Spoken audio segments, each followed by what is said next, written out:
नया संस्करण। नूर के सामने आया निर्वेद का असली चेहरा। शादी के बाद जब नूर ने अपनी नई जिंदगी की शुरुआत की, तब उसे जरा भी अंदाजा नहीं था कि उसका आने वाला कल किस तूफान से गुजरने वाला है।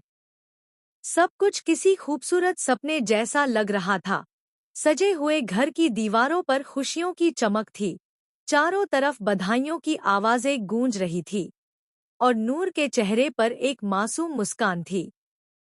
लेकिन उस मुस्कान के पीछे एक ऐसी कहानी छिपी थी जो अब उसके जीवन का सबसे बड़ा इम्तिहान बनने वाली थी। शादी के तुरंत बाद जब नूर और निर्वेद अस्पताल से घर लौटे, तो सबने उनका स्वागत किया। अमरीत ने पूरे घर को फूलों से सजाया था, जैसे खुद की जिंदगी में बहार आ गई हो। लेकिन किसे पता था कि वही बहार जल्द ही तूफान बन जाएगी। रात ढल चुकी थी और कमरे में सुहागरात की सेज सजी थी। हल्की सी खुशबू, मध्यम रोशनी और खामोशी के बीच जब नूर ने पहली बार निर्वेद की आंखों में देखा, तो उसे एक अजीब सी बेचैनी महसूस हुई। वो आंखें मुस्कुरा तो रही थी, लेकिन उनके पीछे कुछ ऐसा था जो नूर समझ नहीं पा रही थी। एक रहस्य, एक गहरी सच्चाई। उसी पल घर के किसी कोने में खड़ी अमरीत का दिल जैसे किसी ने तोड़कर बिखेर दिया हो।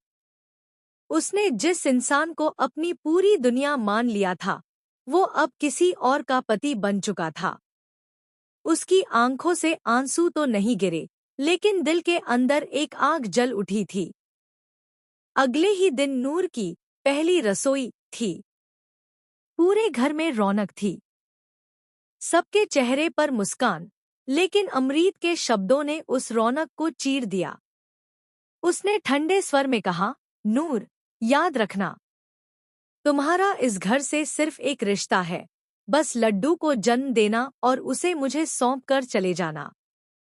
तुम्हारा और निर्वेद का रिश्ता यहीं खत्म हो जाएगा।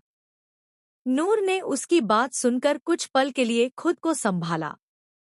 वो जानती थी कि अमरीत उससे नाराज है, लेकिन इतना कड़वा शब्द सुनकर उसका दिल कांप गया। फिर भी उसने अपने संस्कारों के आगे सिर झुका लिया और चुपचाप सब कुछ स्वीकार कर लिया। उसे जरा भी पता नहीं था कि असली खेल तो अभी शुरू हुआ है। समय बीतने लगा। नूर अपने नए जीवन को समझने की कोशिश कर रही थी। निर्वेद उसके साथ बहुत प्यार से पेश आता, हर बात पर उसकी तारीफ करता, हर वक्त उसके आसपास रहता। देखने में वो एक परफेक्ट पति लगता था, लेकिन कभी-कभी उसकी बातें अजीब